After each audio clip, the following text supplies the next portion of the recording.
한글이 영어로 해야 돼, 영어로.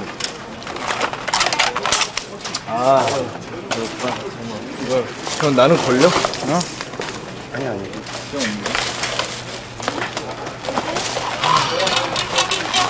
고마워.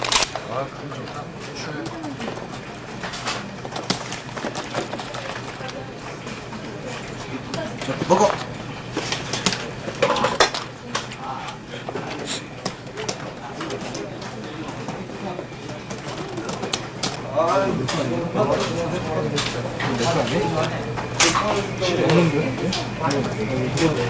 그거 동영. 먹었지? 응.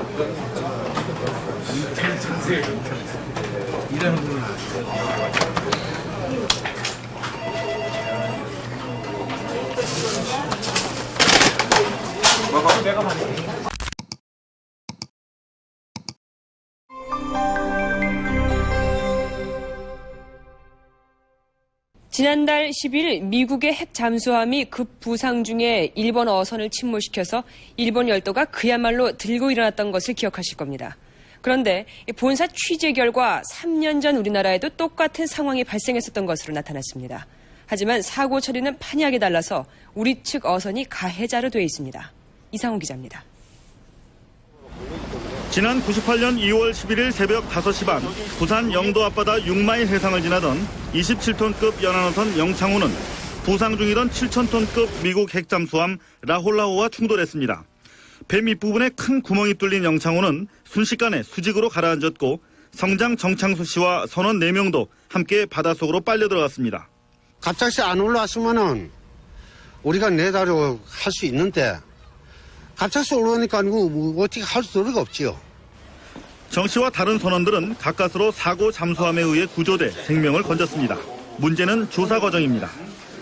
선장 정 씨는 물 위로 올라오던 잠수함을 피하지 못해서 사고가 났다고 호소했지만 해경은 그런 정 씨를 오히려 업무상 과실 혐의로 입건했습니다. 반면 미군 잠수함에 대해서는 충돌 부분에 사진 촬영도 못한 채 불입건했습니다. 누구만큼도 또 우리한테 협조는 없었어요. 보안상 안 된다 해가지고 자기들이 처리한 겁니다. 그거는. 미군은 한국 정부의 합동 조사 요구를 거부하고 일본에 있던 미칠함대 조사단을 급파해 자체 조사를 실시했지만 조사 내용은 끝내 공개하지 않았습니다. 해군 고위 관계자는 미군의 조사 결과 잠수함 측의 잘못이 드러나 함장과 부함장이 해임된 것으로 안다고 밝혔습니다. 정 씨 등은 미군 측으로부터 가까스로 요구액의 절반 정도인 2억 2천만 원을 받아냈습니다. 생업을 포기한 채 8개월을 매달려서 얻은 결과입니다. 사고로 배와 선박 허가증까지 빼앗겨버린 선장 정창수 씨. 정 씨는 고향을 등지고 속초에서 남의 배를 타고 있습니다. 이거 무슨 대한민국 법이 이렇게 해와서는 범인들은 못 삽니다. 잠수함과 충돌 사고가 있었던 부산 영도 앞바다입니다. 부산항의 입구에 해당하는 이 해역은 하루 평균 수백 척의 크고 작은 배들이 오가는 곳입니다. 우리도 경비하다 조타실에서 근무 서다 보면 앞에서 확 떠오르면 놀라지. 우리도 놀라가지고 뭐고 보면 잠수함이라니까. 부산항 앞바다는 선박들의 진행 항로와 잠수함의 작전 항로가 겹쳐 있어 비슷한 사고의 가능성이 여전히 높습니다. MBC 뉴스 이상호입니다.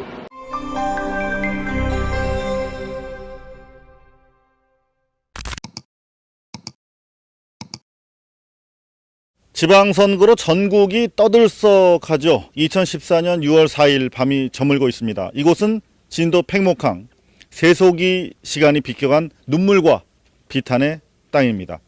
세월호 사고 오늘이 벌써 50일째를 맞고 있는데요. 이곳은 아직도 돌아오지 못한 16명의 실종자를 기다리는 가족들이 머물고 계신 숙소 앞입니다. 곳곳에 켜진 TV에서는 오늘 득표수를 헤아리는 여야의 손익 계산이 한창입니다만 단 한 사람의 국민도 구조하지 못한 정부는 사실상 이곳에서 실종된 상태입니다. 이 투표나 당선 이야기가 마치 팽목항 방파제에서 스님들이 두드리는 목탁 소리만큼이나 멀게만 느껴지는 그런 밤입니다. 이 모든 언론이 개표 방송에 향후 정세 분석까지 그야말로 폭포수처럼 쏟아내고 있기 때문에 저희 고발뉴스는 단 3장의 사진으로 오늘 선거를 정리해 볼까 합니다.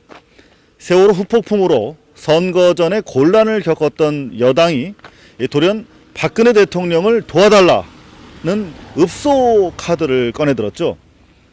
정작 학생들과 시민 300명이 죽어가면서 도와달라고 손 내밀 때는 이 책임질 컨트롤 타워가 아니다라고 뿌리치던 바로 그 손을 내밀었던 거죠. 그 손 잡기를 거부한 사나이가 있었습니다. 노동당 김한울 사무국장인데요. 오늘 오전 박근혜 대통령의 악수 제의를 거부한 사나이죠. 죽어가는 사람들, 사라져가는 희생자들, 그리고 장애인들, 노동자들, 해고자들의 손부터 잡아달라, 이렇게 따끔하게 한마디 하기도 했습니다. 그런가 하면 지방선거 행위 자체를 숭고한 시민 권리 행사의 장이 아닌 코미디 현장으로 전락시킨 한 사람이 있었죠. 누구냐고요? 박근혜 대통령의 전임자입니다. 이명박 씨가 오늘 투표 현장에서 자신의 신분증 대신에 신용카드를 제출한 것인데요. 웃프다고는 할까요? 웃기긴 한데 한때 저 사람이 우리나라 대통령이었다는 사실 때문에 가슴이 아파서 웃지 못하는 그런 일도 있었습니다. 이 정도로 오늘 하루 정리해드리고 본론으로 넘어가겠습니다. 그동안 기상 악화가 계속됐습니다. 비바람이 이곳 팽목항에 계속 이어졌는데요. 그 때문에 사흘 동안 중단됐던 실종자 수색 오늘부터 재개가 됐습니다. 언딘과 88 바지선 2대가 사고 해역의 앵커 고정 작업을 마쳤고요. 오늘 밤 물때를 기다려서 이 잠수사들을 내려보낼 예정입니다. 지난주 용접 작업 중에 잠수사 한 분이 사망했죠. 이 4층 선미에 대한 절단 작업도 곧 마무리된다고 합니다. 거의 일이 마무리되는 상황에서 사고가 났기 때문에요. 곧 마무리된다고 합니다. 저희 고발뉴스가 취재한 바에 따르면 잠수사들의 처우와 안전 문제가 이 부실한 상태를 넘어서 심각한 수준인데요.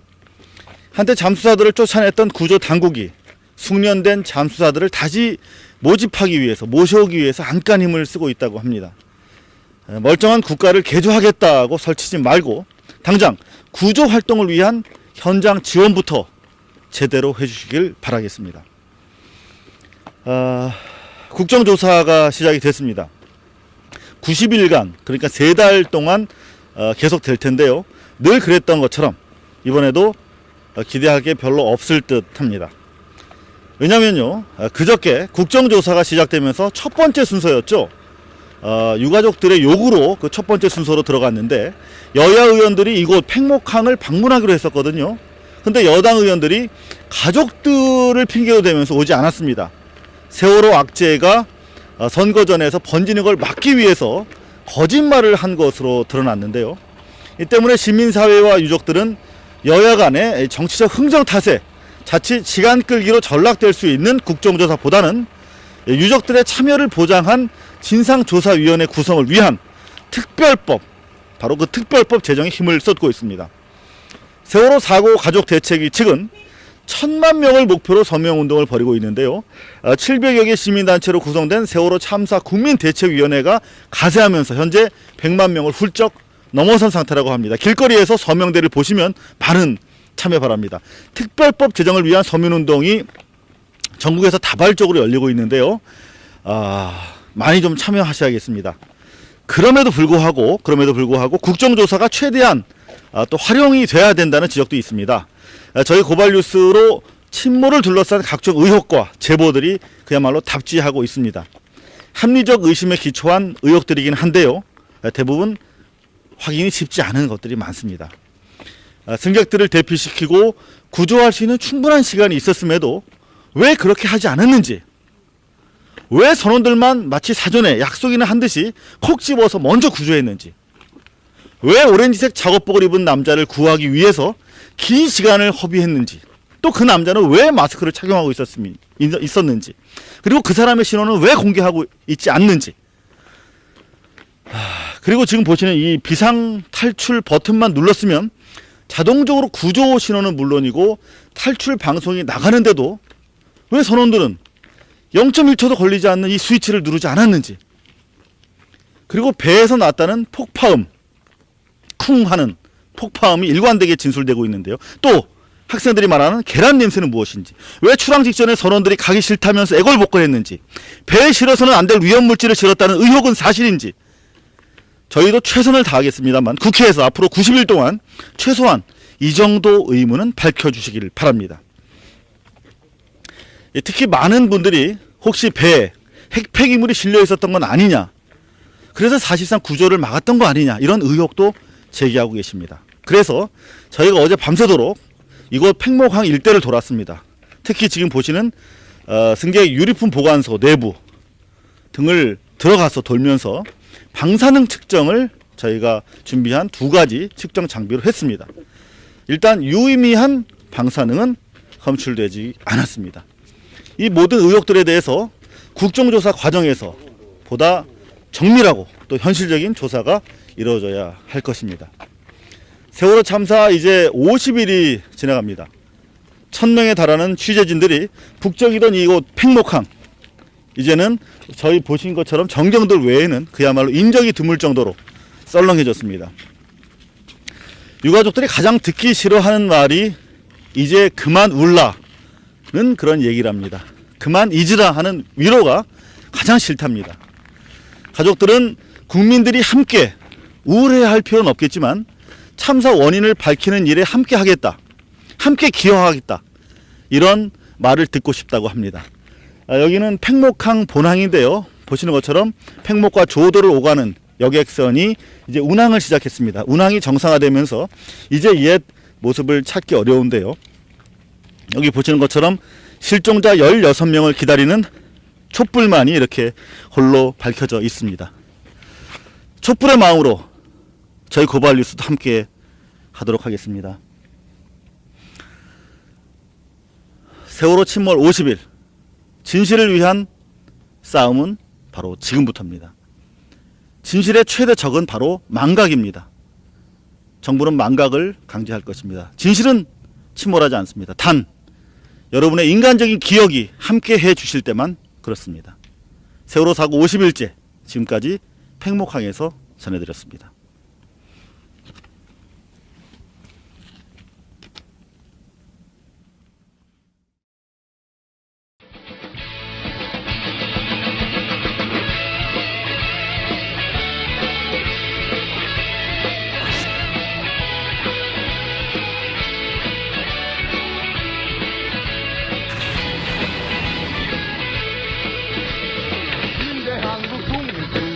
용사야 조국의 부르심은 네가 아느냐. MBC 본사에 계셨을 때는 그 장비 때문에 이렇게 속썩이실 일이 없었겠죠.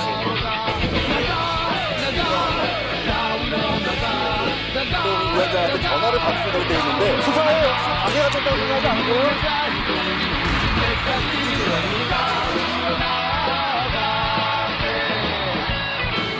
10년 전에 고발뉴스.com, 이상호 기자의 고발뉴스라고 하는 홈페이지를 만들면서 그때 사실 어렸을 때 초년병 기자 생활을 할 때부터